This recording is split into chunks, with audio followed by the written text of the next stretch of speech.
Welcome to another edition of Quoth Raven with Sprite Raven. I'm your host, the Sprite Raven. And usually I introduce my co-host, John Figaro Norris. At this time, unfortunately, he called me, or he texted me a little bit earlier today to let me know that he had to go to the hospital. Apparently, he has some health issues that are going to require some surgery up in the near future. So we want to wish him the best and get quickly treated and have a quick recovery. So that leaves me here running solo, and that's okay. We're going to talk about Alan Moore's singular foray into filmmaking as a screenwriter and actor. The film was made with his friend, director Mitch Jenkins, entitled The Show. And it came out in 2020 in the UK and in 2021 here in the US. And it is The Show, directed by Mitch Jenkins, written by Alan Moore, produced by Tom Brown, Mary Burke, Alex Dale, Michael Elliott, Peter Hampton, Siobhan Hewlett, Norman Mary, Jim Mooney, and Wally Eula. Starring Tom Burke, Ellie Bamber, Sheila Atim, Babo Cisse, Antonia Campbell-Hughes, Julian Bleach, Daryl De Silva, Roger Ashton Griffiths, Richard Delane, Dominic Coleman, Christopher Fenwick, Eric Lampart, Alan Moore, Jim Mooney, Melinda Gebby, and many more.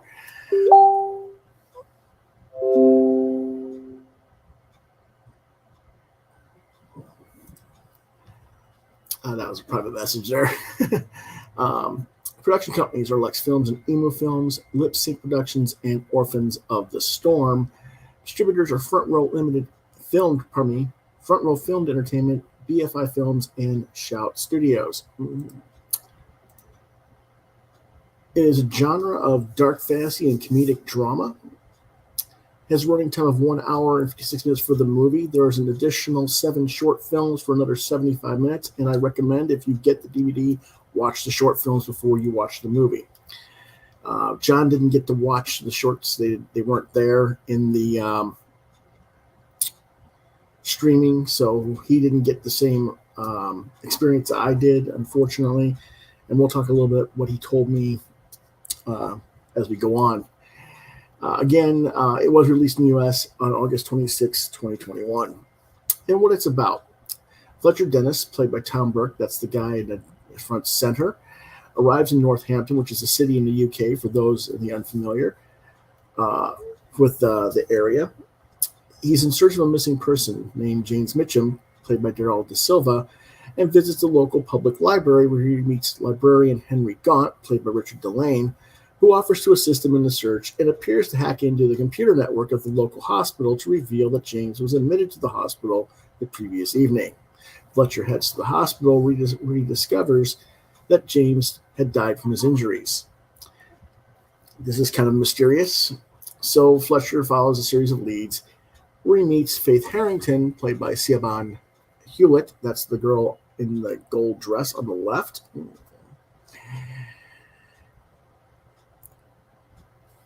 And he also meets child detectives in a garden shed,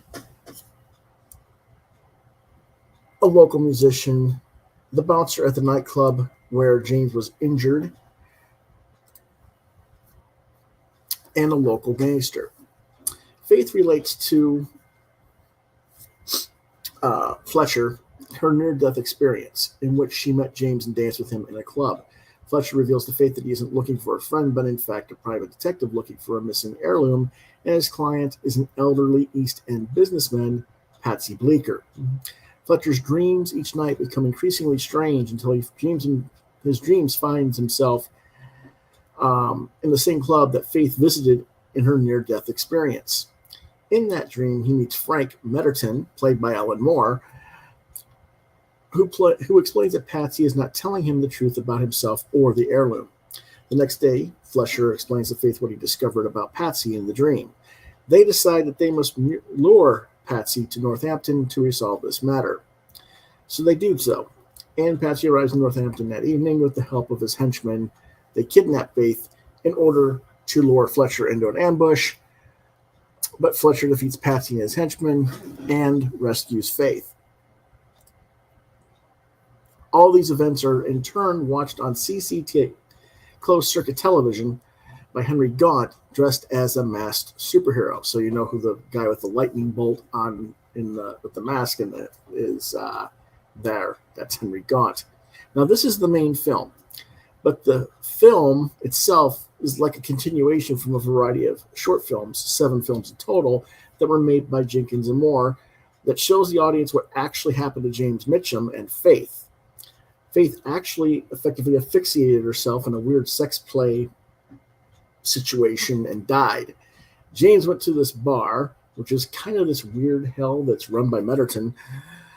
He met Faith, whose soul was trapped from having committed accidental suicide, and is implied that James got so drunk that he fell down some stairs and split his head open and died from the injury. But when it turns out that James is not a particularly good person in his own right, he is a womanizer and an abusive man in general, he is in turn judged by Metterton and others upon his immortal soul for his sins. Very dark, very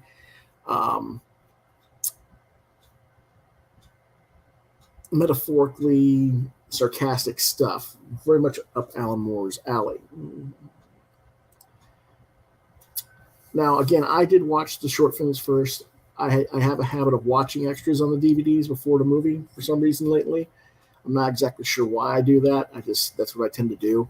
But it was fascinating to watch these 10-minute mini-films evolve into the larger tapestry. According to Jenkins and Moore, you don't need to have watched these to watch the main film and still enjoy it and get the gist of the film. And technically that is true, but I do think you're missing out on a lot of subtext and context of the film if you never get to see them. The screenplay is so very Alan Moore. There is a streak of dark cynicism and cultural stigma that permeates the entirety of the film. Now, when I say cultural stigma, what I mean by that is a theoretical reasoning that a person's behavior is affected by the culture of the society or societies that they belong to. The city of Northampton is portrayed as a sort of Norris character in its own right, a bleak, seedy backdrop that reflects the darker elements of the souls of the characters back upon them. None of them are innocents. All of them have something to hide. And when they have something to hide, they really have something to hide.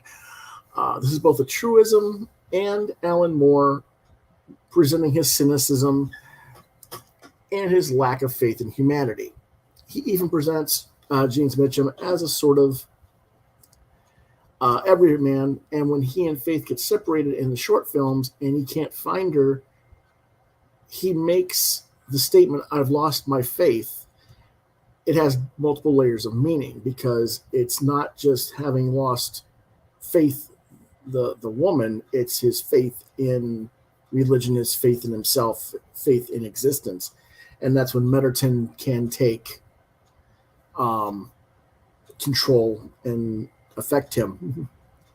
Seeing Alan Moore play Metterton, also known as the I Am or the Moon, is incredibly awesome.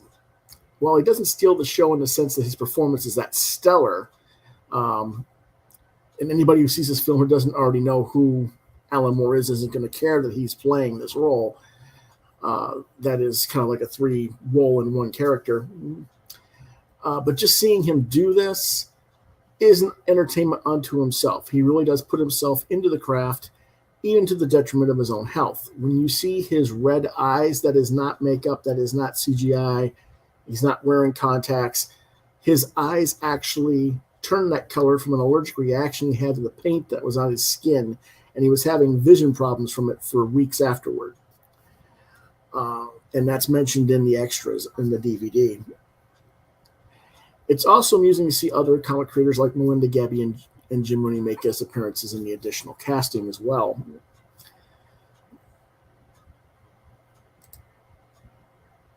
As for the rest of the cast, I really think that Siobhan Hewlett does a great job as Faith, and Burks Fletcher Dennis is a pretty interesting comedy noir detective.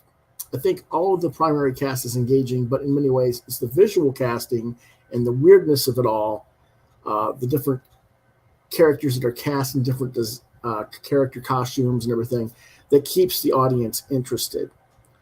Now, that having been said, is this the best film ever? Well, no, it's not. But seeing this is apparently the one and only time that Alan Moore is going to delve into the film scene. It is a solid representation of his psyche and his way of storytelling, and it is more reflective of who and what he is. And that's a good thing. Watching this made me want to see a Watchmen done by him and Jenkins, or maybe want to see V for Vendetta by him and Jenkins, partly because Moore is clearly not happy with DC making adaptations of his stuff, and I think his stuff, his version of those in film with Jenkins would be much darker and much more, shall we say,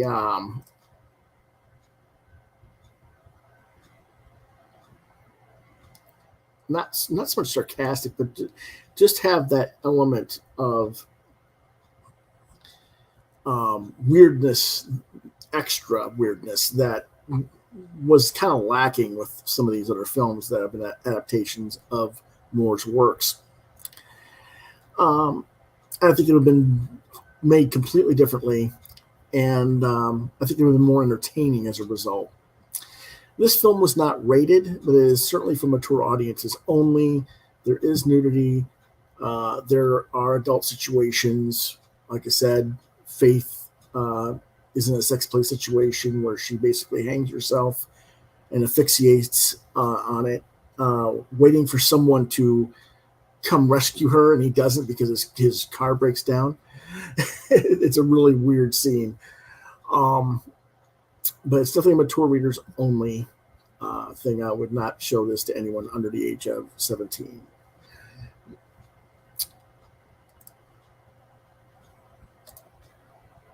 Now, Figaro only got to see the film, and as a result, he didn't have that subtext of the additional short films.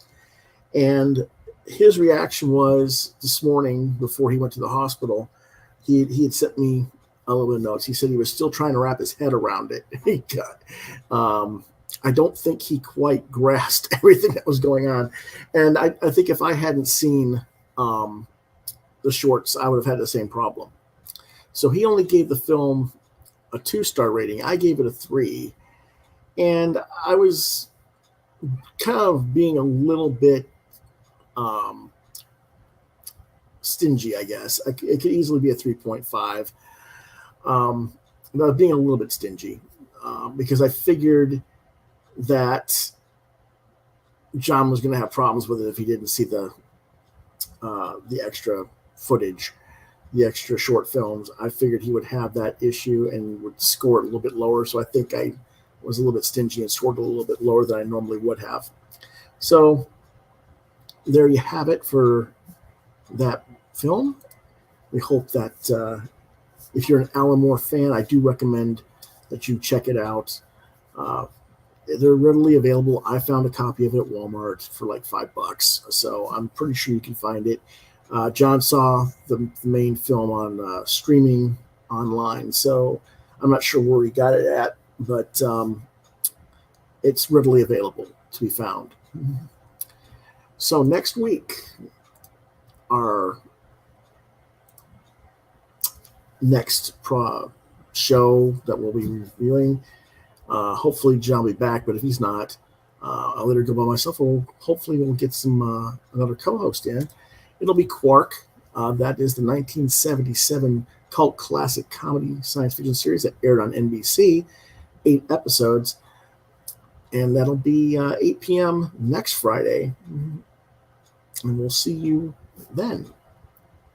We thank you for watching, as always. And if you enjoyed this episode,